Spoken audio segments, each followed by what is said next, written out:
This podcast is a quest for well-being, a quest for a meaningful life through the exploration of fundamental truth. Enlightening ideas, insights on physical, mental, and spiritual health. The inspiration is love. The aspiration is to awaken new ways of thinking that can lead us to a new way of being well. Welcome to Body, Mind, and Soul Healing Conversations.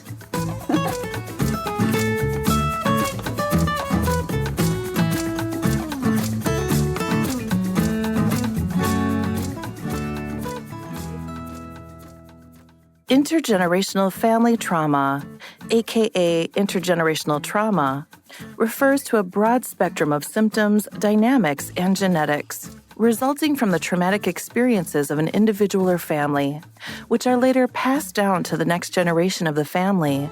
The research on intergenerational trauma has predominantly focused on specific ethnic or cultural groups, like Jewish descendants of Holocaust survivors and African American descendants of American chattel slaves. Researchers found that many descendants show unique characteristics that resemble the PTSD of the trauma survivors, their ancestors, themselves. Van Steenwyk, 2018. While this field of study is relatively new and rather sparse, the findings have been consistent and undeniable. Intergenerational trauma is a real thing. If you've experienced significant family stress and trauma, if your parents, grandparents, or even great-grandparents experienced traumas at various points, Dr. Ernest's work should be helpful for you as valuable guidance toward a thriving life. Valeria interviews Dr. Ernest Ellender. He is the author of This is How We Heal from Painful Childhoods, a practical guide for healing past intergenerational stress and trauma. Ernest Ellender worked in the field of psychology, life coaching, and martial arts for over 25 years, culminating in his book entitled This is How We Heal from Painful Childhoods, a practical guide for healing past intergenerational stress and trauma. After earning his doctorate in clinical psychology, 2007, Ernest focused heavily on application of research and theory to provide therapy and life coaching to community-based clients. He also taught at Nichols State University before retiring from clinical psychology in 2022. He is a third-degree black belt in Brazilian Jiu-Jitsu and runs his martial arts school in his hometown of Houma, Louisiana, while additionally offering life coaching services to ambitious clients. His advanced martial arts training lent unique insights into the process of developing precise, complex skills. Ernest combined the best of both psychology and martial arts training into an empowering curriculum for healing from childhood and family struggles. The rich Cajun heritage of South Louisiana, where Ernest grew up, includes amazing, close-knit communities that celebrate family life and a close connection to the land, hunting, fishing, farming, food, as well as a long history of cultural traumas that persist today. This offered fertile grounds for refining his curriculum before offering it to the world in his new book.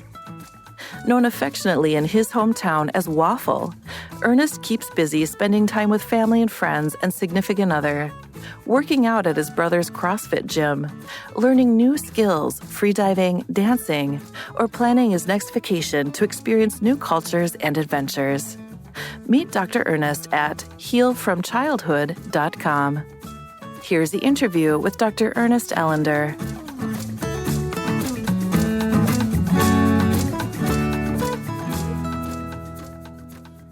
In your own words, who is Ernest Ellender as of this moment?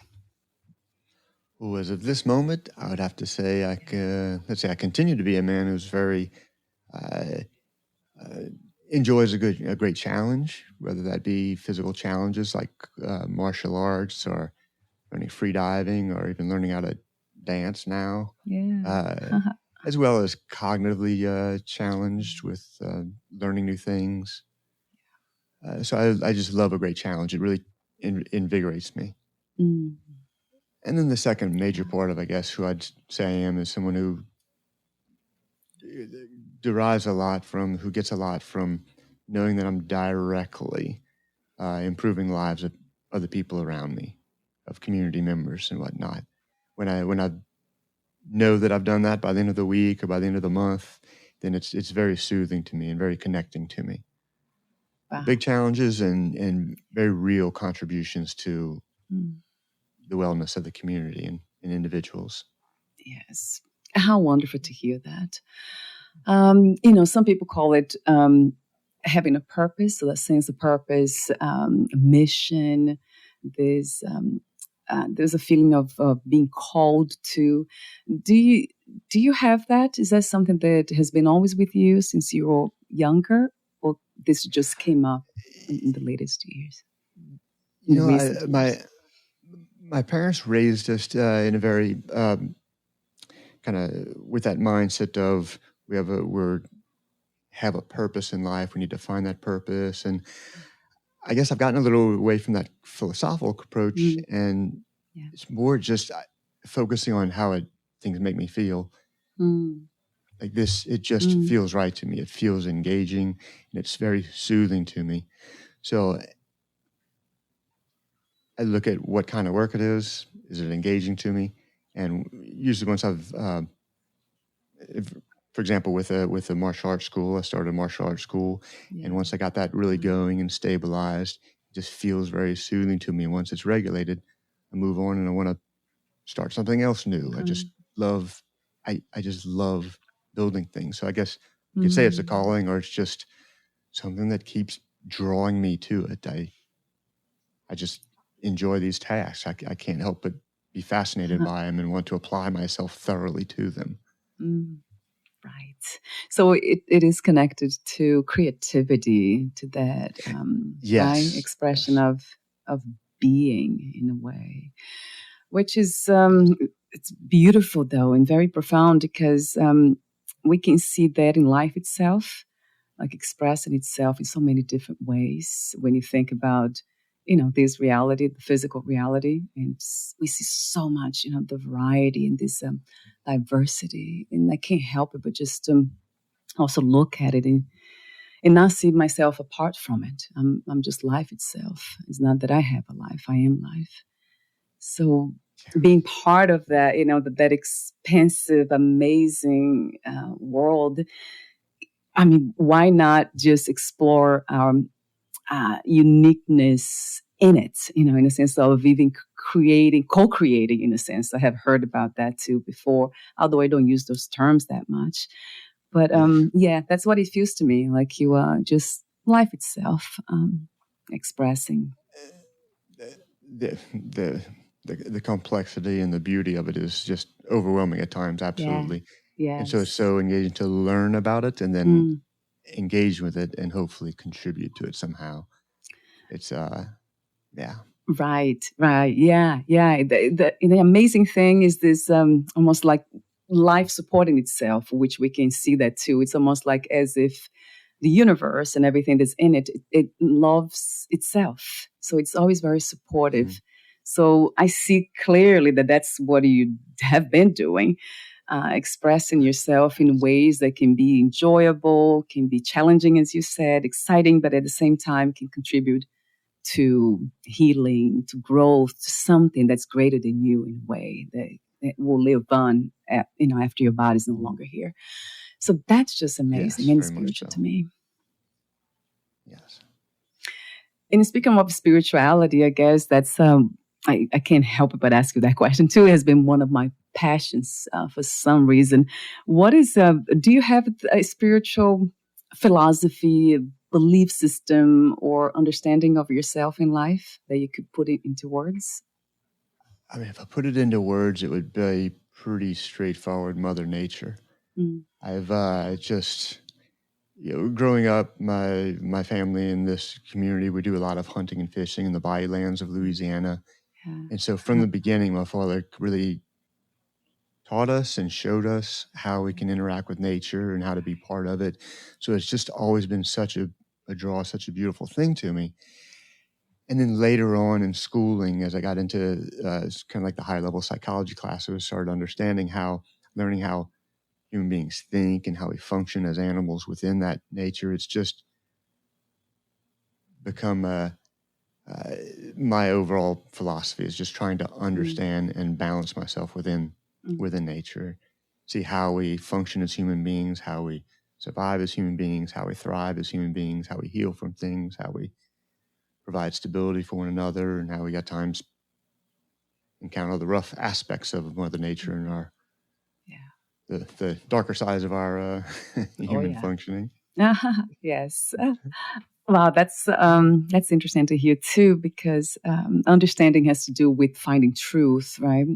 It actually leads to that, the encounter of truth. And I see that clearly with scientists and spiritual seekers, that that's really what we are interested in, what I'm very interested in as a spiritual seeker that I used to be. Truth. What is it? I love my obsessive compulsive kind of brain that loves a very systematic approach, kind of gravitated to that scientific method as my preferred means of trying to learn about or approximate or find this truth. Right. But I love also hearing from and learning about other paths to finding the truth, to understanding these like reality and truth. So, yes. So while I love the scientific method, I'm also open-minded and enjoy these other pursuits that we can learn from. Because science definitely has its limitations for sure. It's so easy to see how limited a lot of our crude instrumentation is for trying to understand nature itself. So, but I also just love the scientific method and. Yes, I love having a scientific mind. Yeah, which means not stopping anywhere, always investigating. There's something about that intrigues me. Have you found what truth have you found, Ernest, as of today, that you can say that you for yourself, of course, that you have truly found to be real per se?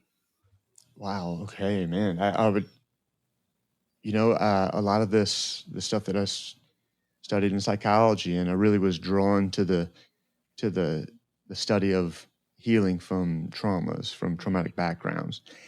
And what led to this kind of deeper truth for people who have experienced trauma and those who have not experienced like big T traumas is that this concept of being able to be my truest or happiest or healthiest self basically requires that I learn how to remove unnecessary fears from my mind so that I can more boldly engage with others and more boldly be myself and allow the uniqueness of who I am to express itself and to bring that kind of personal uniqueness and beauty into the world.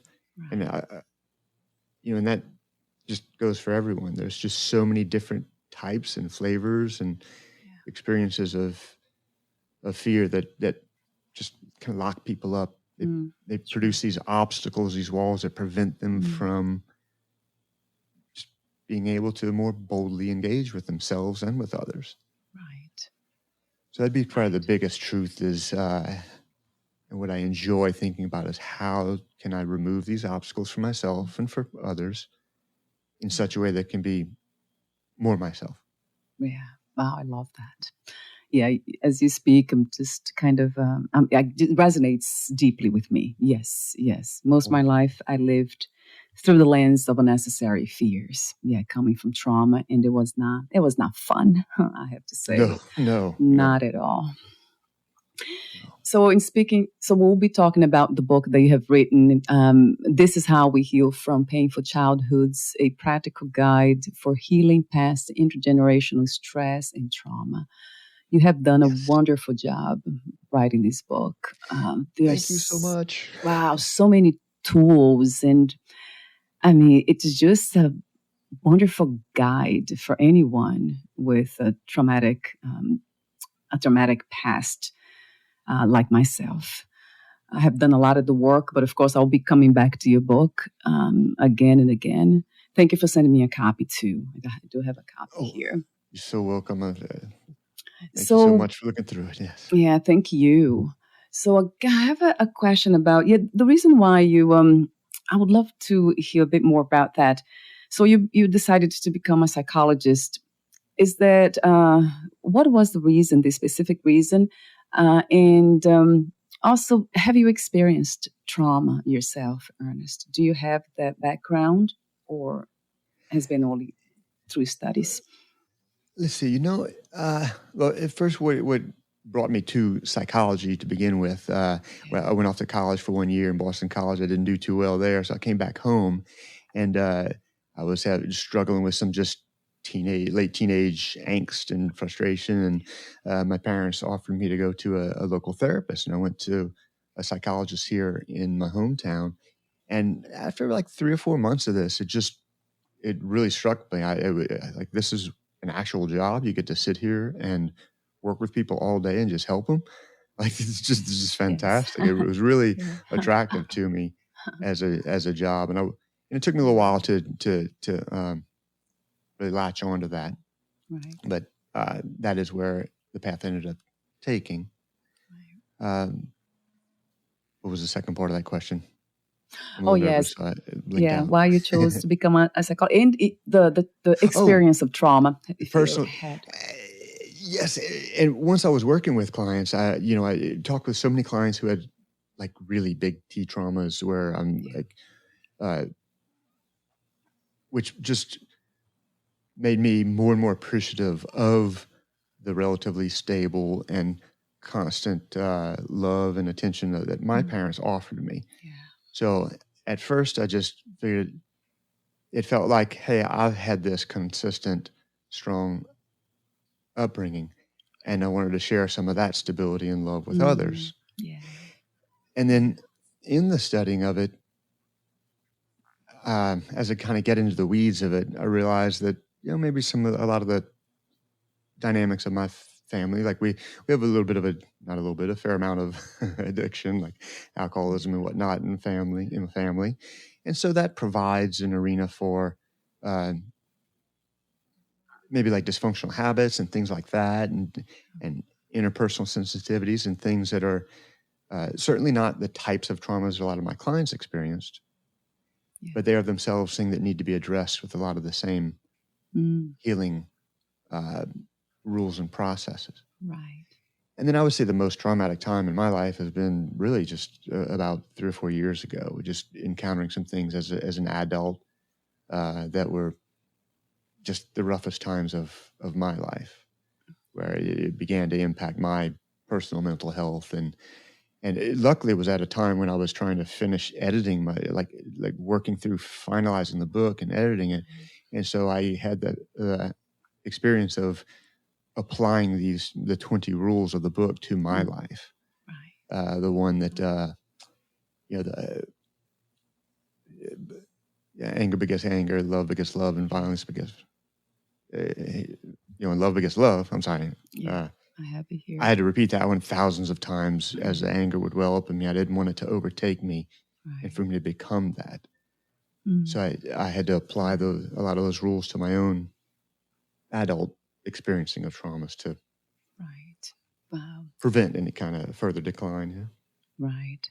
Wow. Isn't it wonderful to have the tools, right? And be very much not just aware of them, but willing to apply them, because, we can actually have a lot of knowledge, but it is the application of knowledge that really matters, right? And I call it wisdom, really, when we can have the courage to apply them.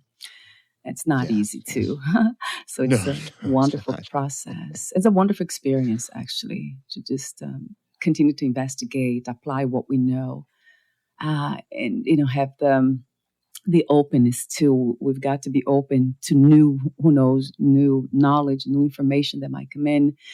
And from what you said, is really also interesting to notice that trauma is not something that comes from childhood only. It could happen to anyone at any time, right, Ernest? It absolutely is. It can happen at any time. At the same time, it is good for people to also understand a lot of it offers two things: the information, like the knowledge, because knowledge is so important, and then also skills that that require to put that knowledge into functional action. Right. And it's very helpful to understand that when children encounter trauma and their brain develops in response, like in reaction to those traumas, it does impact the brain. So the brain grows differently. Different parts of the brain are either emaciated or overgrown, and so it is different when somebody encounters a lot of stress or traumas in their childhood. Someone who experienced a trauma as an adult, a car accident or something, we can integrate that because we have a history of feeling safe in the world that was just kind of smashed in one experience. Right. But children who are raised in constant or very chronic feeling of not feeling safe, they don't have that groundwork. So as an adult, they have to develop a internalized sense of ultimate safety in the world, even though there are dangerous events. So it is different, but we can absolutely encounter trauma at any time in our lifetime. Yes. Yeah. And being open to develop those skills is really important. Would you say that this is actually the main, let's say, what is the requirements, would you say, to develop those skills? Would you say being open to it or something else? First, being open to it, absolutely. Oh man, there's so many people who are very accustomed to surviving life, and the stability of the chaos, the stability. It's like, okay, I understand this.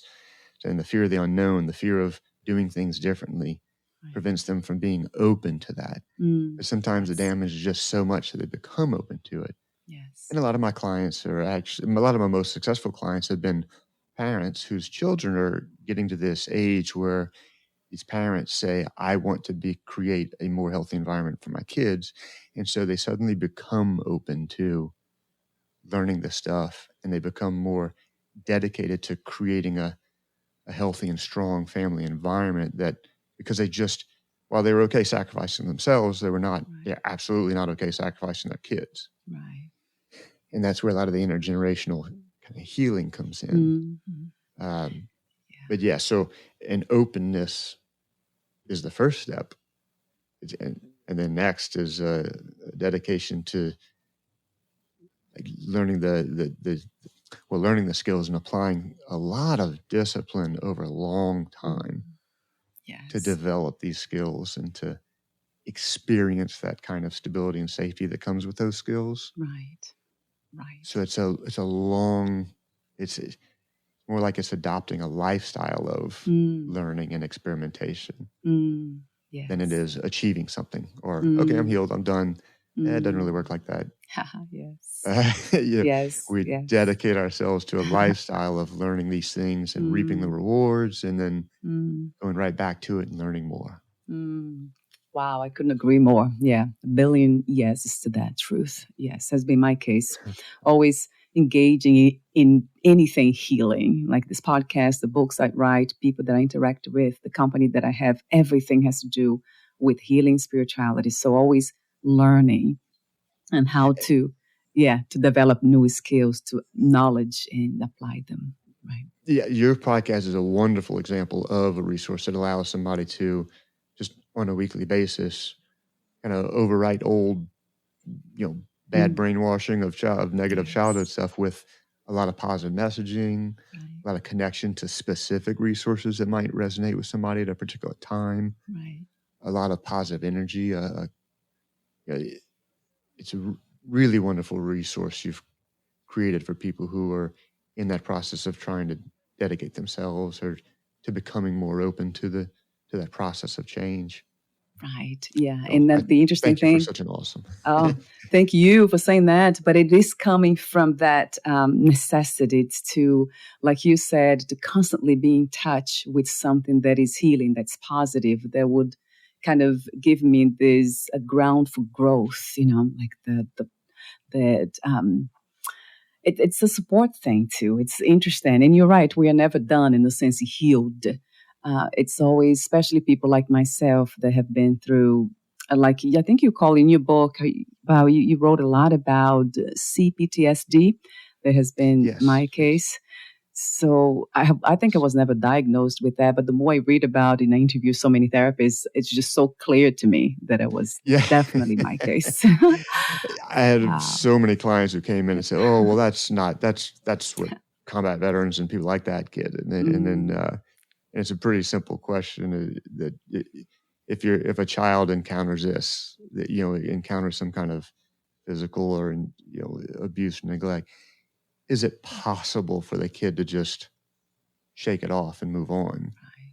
It's there's going to be a tremendous impact. Yes. I mean, so as much it's getting more publicity. There's a lot more books writing about complex PTSD, so it's becoming a little better understood, but it's still so often misdiagnosed or just not diagnosed, or people discount their own traumas and say, "Oh, well, that's not for me because I didn't encounter that. It wasn't that big a deal." Right. But as we understand, it's like, oh, okay, we can all benefit from learning about what happens and what do we do about it. Yes. Yeah. You mentioned, I read that in your book, and that caught my attention immediately because I know it has been my case, and how interesting to see that constant need to create the safety. So it's always, for me, has been constant. Like in my relationships with my husband, with my friends, family, everything has this flavor, this perfume of, is this safe? Is this safe? And it's interesting to notice. Which I love the idea of being self-aware. So I'm always like aware. Sometimes I can't do much about it when the fear arises, but I'm very much aware of it. And then I just let it go. Yes. That safe, not safe. I guess that'd be chapter 2 where we start into who we are in sympathetic is not who we are in parasympathetic. That parasympathetic nervous system starts this formula or this process for when I'm feeling nervous. What's a process, very specific process we can go through for clarifying if it's a safe or not safe situation. Right. Gosh, what a dance. What a fascinating dance it has been. So, I can't wait to ask you more questions about the book, but I wanted to ask another open question about intergenerational trauma. Talk to me for a moment about that. Some people don't know what that is exactly. Of course, I have an idea, but with your own words, Ernest, how do you describe what that is? Very good. I think that kind of the definition pretty straight is just the passing down of family dynamics and problematic habits and traumas.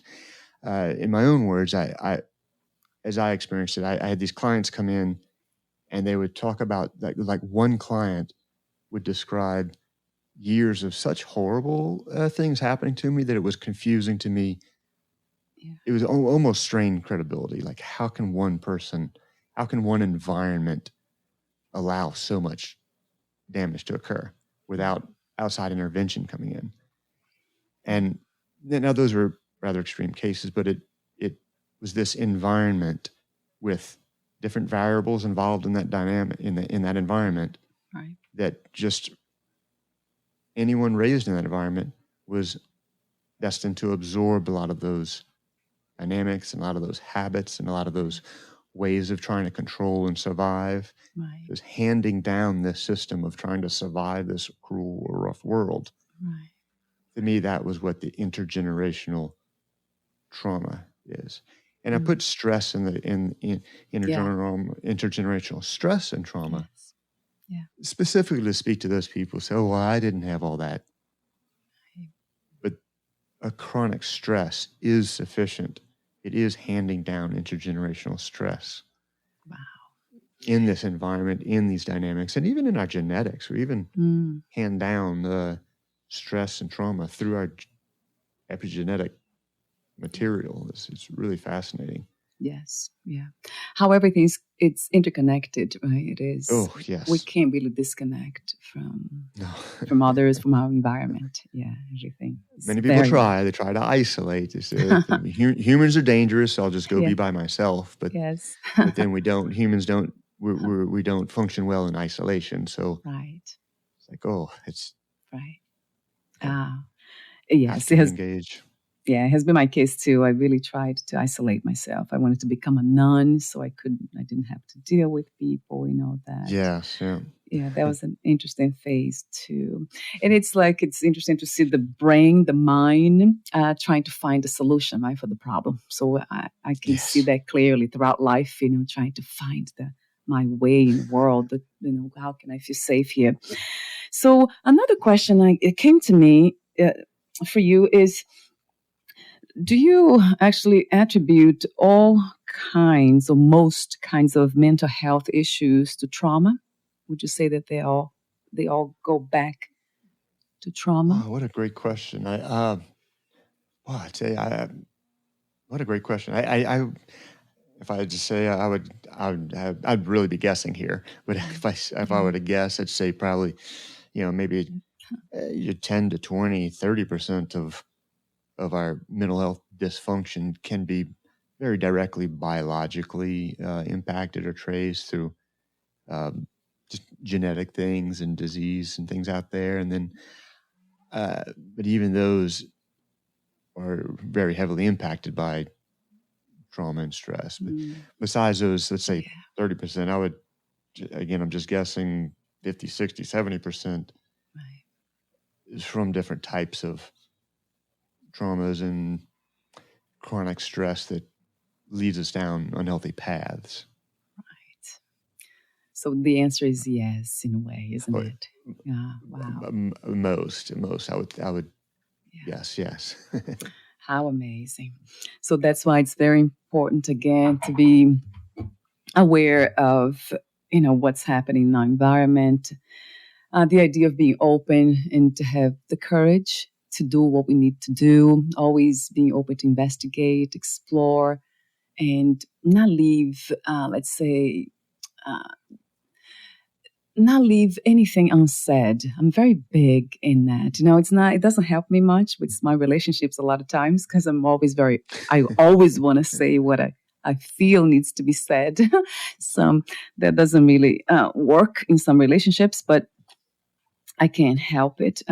Like you said before, if there's one, I'm paraphrasing you, if there was one purpose here, it would be to be our true selves, to be true to what is true to us, isn't it? Very much so. To speak, and that's a good example of, I guess, what I like to focus on. When you feel the need to express yourself and put everything out there and leave nothing unsaid, a heavy drive to that can easily be traced back to traumas in which our voices were not heard, or in which I didn't understand what was going on, and so I cannot trust until I at least have a decent understanding of the safety of this issue. So I need to discuss this stuff more. I need to hear more, and I need to express myself. Yeah. And that's where I think I love. That's kind of the part of the process that I like focusing on, which is, okay, well, how do we do that in a healthy way? So it's natural to want to self-advocate and to express. Yes. And what skills can we accumulate so that we can express ourselves thoroughly in a collaborative fashion with safe support of others who also have that skill. So that we can get into the details, fully express ourselves, and fully be heard, and be there for one another. Even if we don't agree on things, or if we need to go our separate ways, we're capable of doing that. Yes, beautifully said. Yes. Another billion times that truth. Yes, for me has been the development of kindness. So love. We can say that, describe it as love, or care. But there's something about the more I do my spiritual studies. I'm a student of Vedanta. Advaita Vedanta is a Hindu philosophy. It's a philosophical system-based, very scientific. So it's science and spirituality coming together.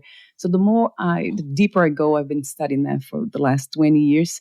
So it has been amazing to kind of the more, let's say, established I am in that philosophy, the more the mind and body, they kind of come from the place of knowing that everything is interconnected, that there's no separation between me and you and everything that I interact with. So that opens up that beautiful possibility of always expressing truth with kindness, because I know if I hurt anyone, it's like hurting myself. So it always goes back to that. I don't know if that makes sense to you, Ernest, but that's... Oh, very much, very much. I talked briefly in the book about the human mimic response, just going with what you're saying, when you put that smile out there, when a human being, like babies do it, the mimic response, and human adults do it also. When you smile with kindness in your face, I might not be like consciously aware of it, but my eyeballs register your micro muscles in your face that create that kind look that you're offering me, and my body mimics it. So my face responds by mimicking it, and then I feel the emotions of kindness kind of coming off you, the vibes coming off you. And I mean, it's that alone is a fascinating literature to get into. Yes, but it speaks directly to that part of what you're saying, where even if we don't realize it, might not measure it yet, or we might not understand the depth of it, but it's all interconnected. Yes. So the more we can actually experience and live in love and kindness, the more that is what we draw from other people. Right. When I live in fear and anger, then those are the facial muscles, that's the body language that I am putting out, and that is what other people can't help but respond to. Right. Right. Yes. It is absolutely all connected. Yes. So that has been a huge lesson for me, because it's not just the intention to make an impact, to teach or to pass on some wisdom, but it's how you do that. So I became very aware of that too, with a smile, with kindness, with care. That's a huge skill to develop. And you're right, trauma very much affects that part too, right? You see people that they have amazing, they have beautiful intentions, but it doesn't come across, in let's say, in a loving way. I know some spiritual teachers that they actually come across very angry, like the body expression, but they are saying amazing, beautiful things, loving things, but in a it caught my attention. Absolutely. That too. Yes. Yeah. So there's almost like a conflict in a way, right, of body, mind, and spirit. Very much so. At our jiu-jitsu school, at my martial arts school, we have a little kids program. Sometimes I'll see the parents come in, and it's absolutely out of love that they're bringing their kid to this school and paying for tuition.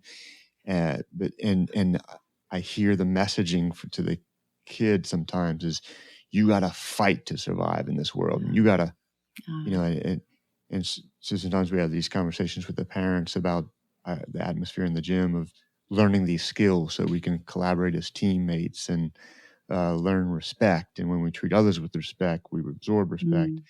And then when someone disrespects us, we already have the physical skills to protect ourselves, and we can just walk away pretty safely. Right. The more skilled we are. The more skilled we are, the more I don't have to live in anger, because I have the skills to protect myself. So I don't need to live in anger anymore. I don't need to live in fear. I can live in love and creativity and kindness because I have the skills. Right. You see, in your book, I see throughout the book, you have the drills and skills. Yeah, that's, of course, for a reason, it's highlighted those areas. So That's interesting. One of the guided questions that I have here for you, it's how has your martial arts and psychology training complemented one another? So that's, I can see that, of course, the dedication.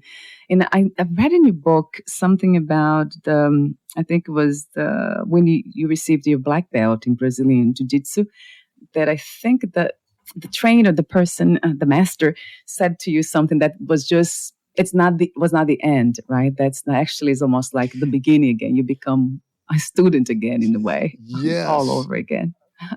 Oh, that guy was awesome. It's like he said it in a thick Brazilian accent. Yes. But it is like you get your white belt all over again. Yes. And it was true. It's like it felt like I would finish this long marathon journey. Right. I got my black belt. And as that ties, for example, with your question of how does it relate to the psychology stuff, it's this idea that once I finish, say, talk therapy, then I've graduated, I'm done. Right. And it's not. It just feels like it's a new beginning.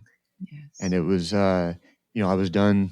In other words, I was done with the process of working to get that black belt and kind of impress my instructor to that extent.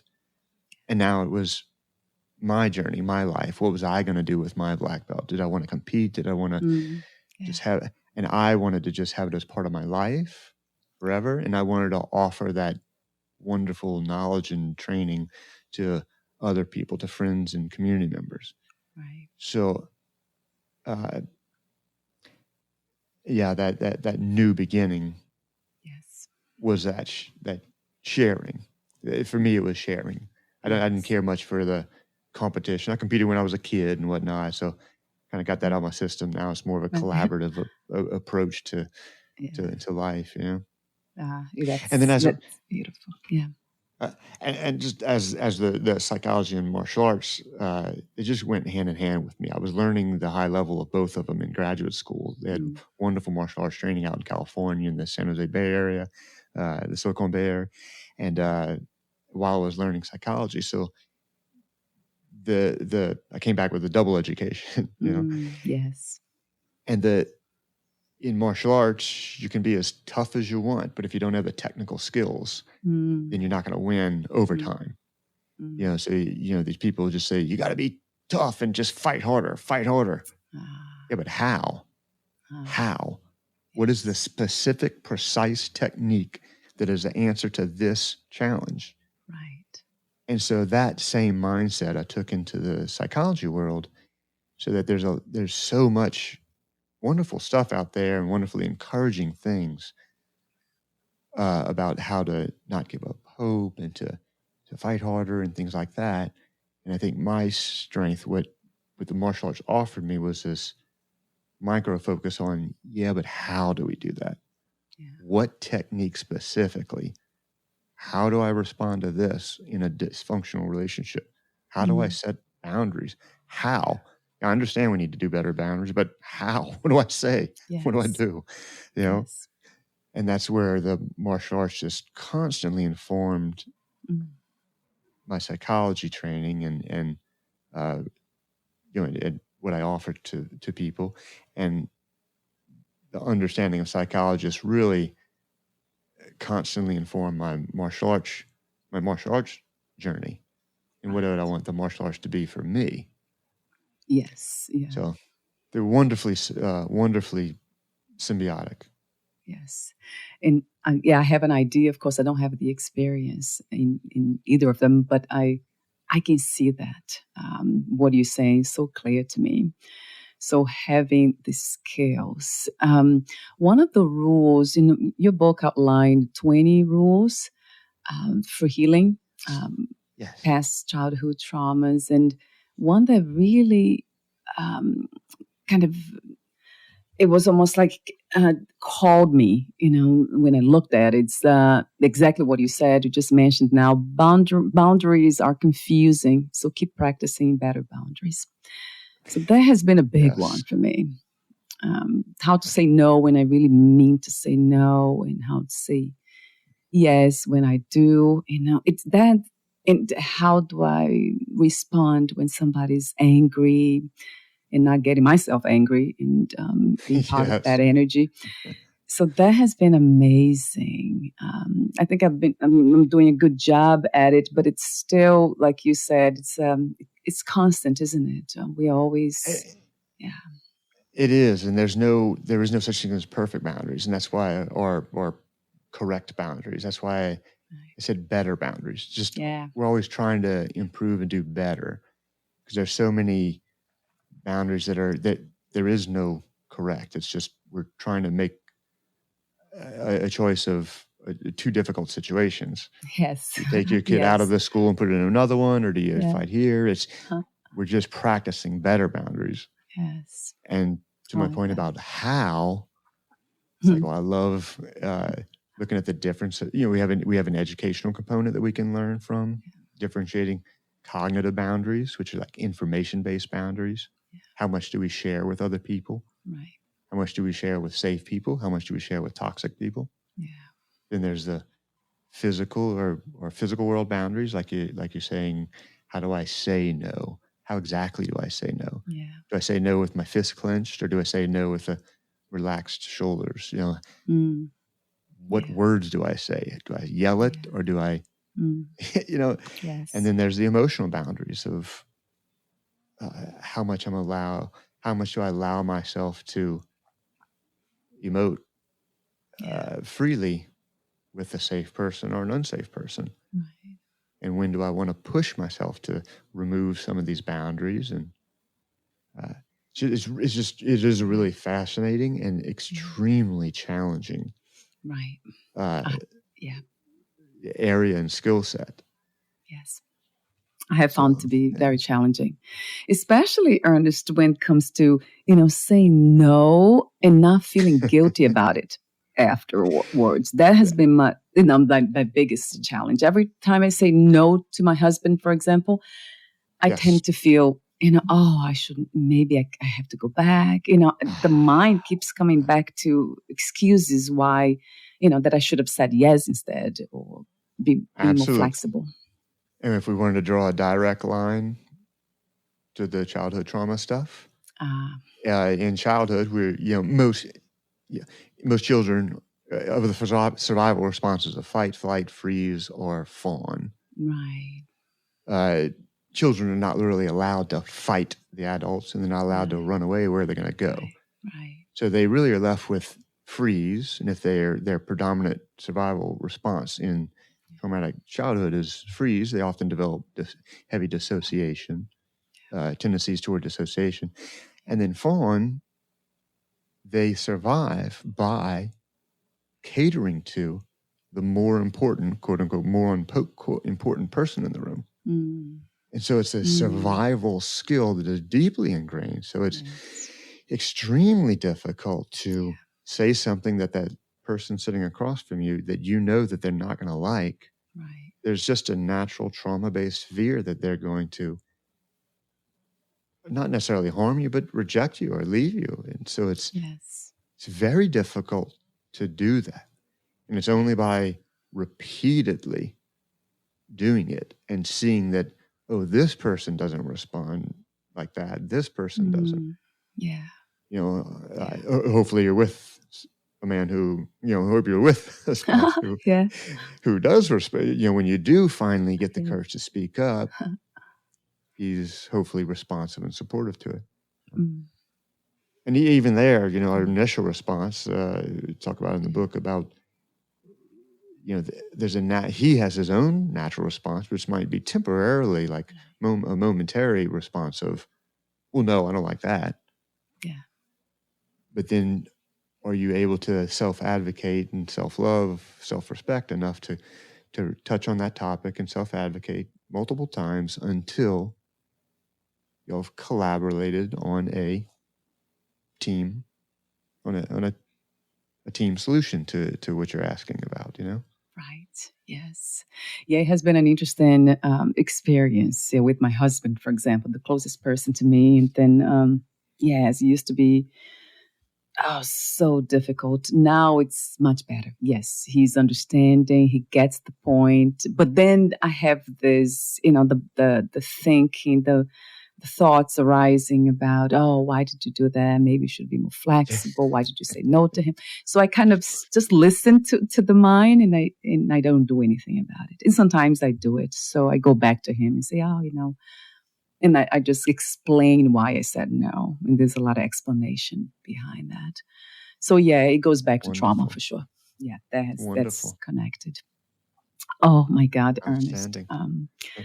How amazing how it is a lifelong work, isn't it? Healing. It really is. Absolutely. Because even after let's say we've healed wonderfully and done a phenomenal job of reducing a lot of our reactive symptoms or re-experiencing symptoms of traumas, we have our natural system of anxiety, which is just our body's natural survival system. Right. So even after we've quote unquote healed from tremendous trauma, we have just our natural adult humans as animals anxiety. Right. And that we want to have skills to address that. Like you said, you're aware of those thoughts, and you've practiced enough self-talk and enough like thought correction and self-awareness to say, well, these are things that I'm struggling with. Some of them are real, some of them are just memories of things that from the past. Right. And if it's bothersome enough, I'm gonna speak up. And if it's not, I can breathe and calm down and do my self-talk. So I mean, it's a lifetime of managing some of the old stuff and also just managing run-of-the-mill natural anxiety and fears that we have as humans. Yes, it's not easy to be a human being. No. That's really not easy. Once we develop at some point, we develop that awareness of ourselves, that abstract capacity for abstract thought. What an amazing thing, but also what a tormentuous thing at times. Yes. Tormenting thing. Yes. And then I have heard that we're almost at the end. I know you have to go, but I have heard about something about paradoxes. If you are able to hold paradoxes, then it's really helpful because, it creates this sense of balance in a way, of harmony, that life doesn't have to be perfect. Everything has, you hold both sides, the dark and the light. You never leaning toward one or another.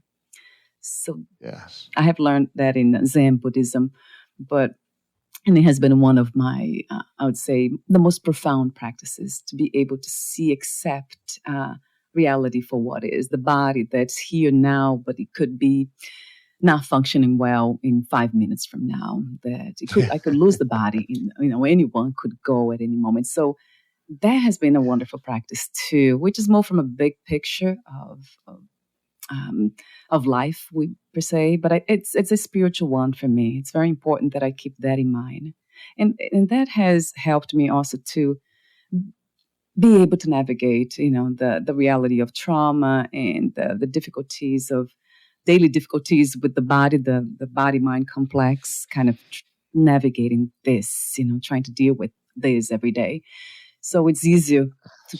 I would say easier, but also playful. I have to say, Ernest, it became a lot more lighter from that perspective. Yes. I like how you put that, a lot lighter, almost playful in the sense that we struggle with it, and when we see it as something that it's difficult, but it's something I can handle. So it no longer feels life threatening, but it's and we can do that in community or self-challenge, and it can, in a weird way, become really fun. In a weird way. I like you said that. It's because it's not fun in the sense of pleasurable or happy, but it's fun in the sense of expensive. So it's almost like having more room to accommodate more of what life has to offer and present. Wonderfully voiced. So we're almost at the end. Gosh, and so many other the rules that caught my attention. Rule number 5, too, healing requires training, education, and empathy for all. So that really resonated with me. It's a beautiful one. And then rule number 8, practice treating yourself in a self-loving and self-respecting fashion. as you mentioned earlier. And then the one that you mentioned in the very beginning, rule number 10, anger begets anger, violence begets violence, and love begets love. That really caught my attention too. And then the boundaries 14.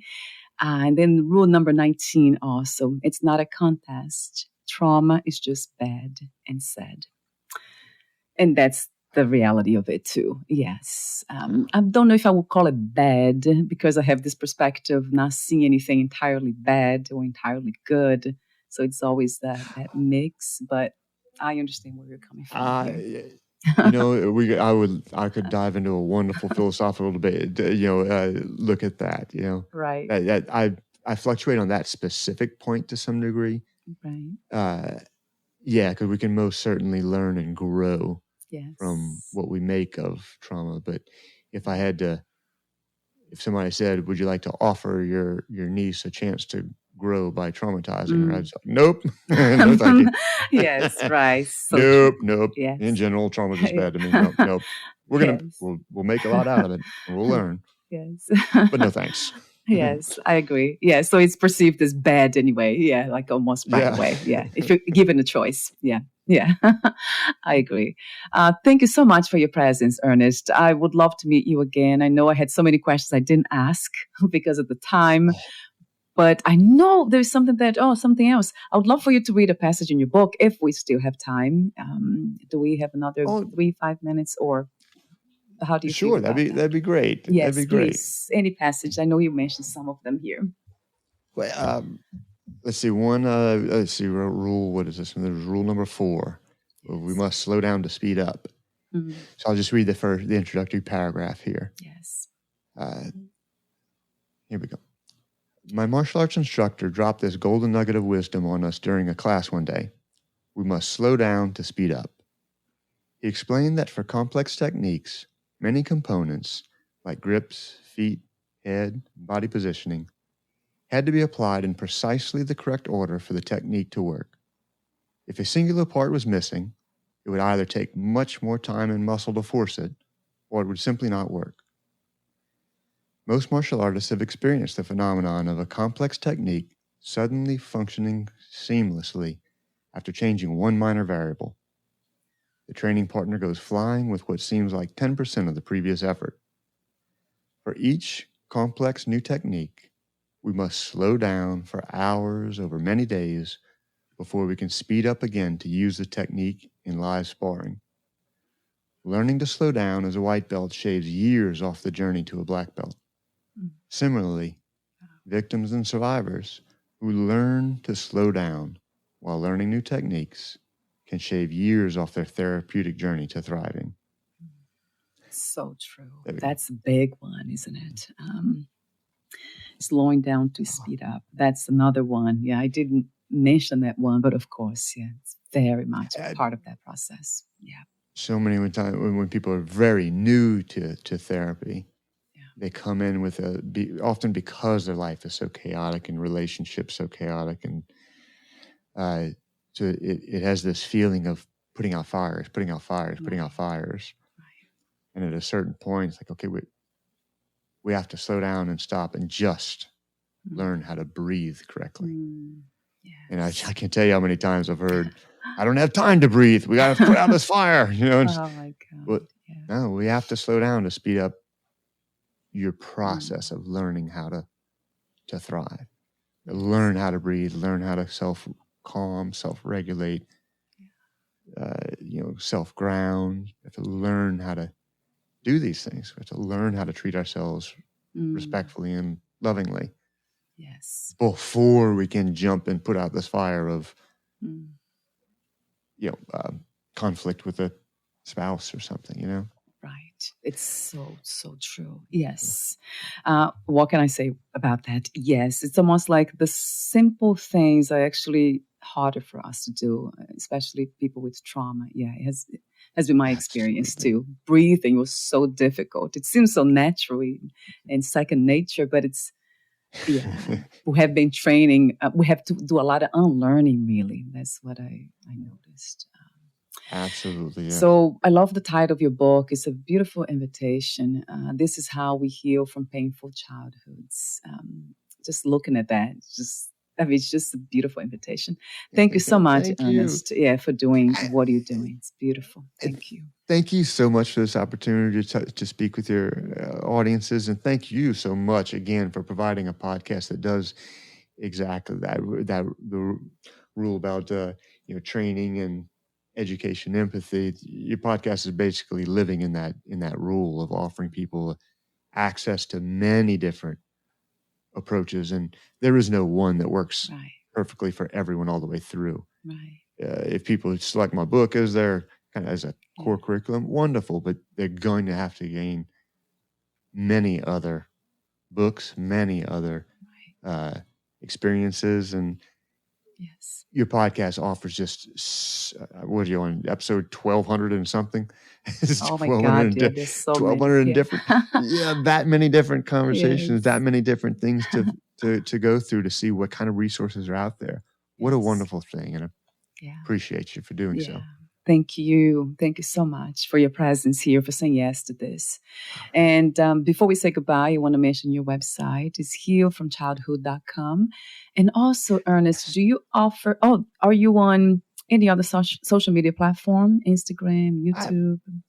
I'm getting on those. I'm trying to get started on it. Really, I just use that website and ErnestEllenderPhD.com for people to contact. And I'm kind of getting the ball rolling. I will be starting my YouTube channel where I will hope to produce like some nice videos that put a lot of the content out chapter by chapter for free to people out there, so people have access to it. Yes.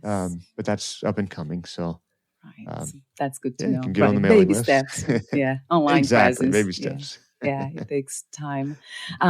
Also, your services, your coaching services, do you offer them online? Are they remote, in-person groups? I do both. Do in person and online. The online is really fun in that it allows me to work with people from all over the country, all over the world, and it also allows me to kind of niche down into my specialty, which is like trauma coaching. Yes. Where I love working with people who kind of have the basics down. They're working with their therapists who on their like serious mental health, symptoms and whatnot, and they're wanting to apply these rules and apply these concepts in an increasingly complex and increasingly advanced fashion. I love the complexity of that. Like, what are these precise boundaries? What do you think is going to be the most healthy path here and there? Right. So the trauma coaching is removing obstacles to the most successful personal relationships, and including with self and others. Yes. In person and online, absolutely. That's good to know. And to get more information, your website, healfromchildhood.com, will be on the podcast notes. Thank you so much again for your contribution to well-being, to healing, and the flourishing of human being. What's not to love about that? Thank you again, Ernest, and we'll talk soon. Bye for now. Thank you. Bye-bye.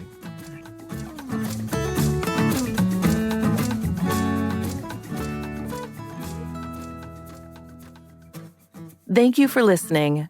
To learn more about Dr. Ernest Ellender and his work, please visit healfromchildhood.com.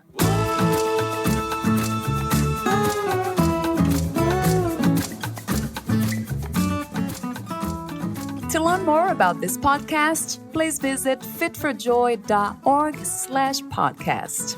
Thank you again for listening, and bye for now.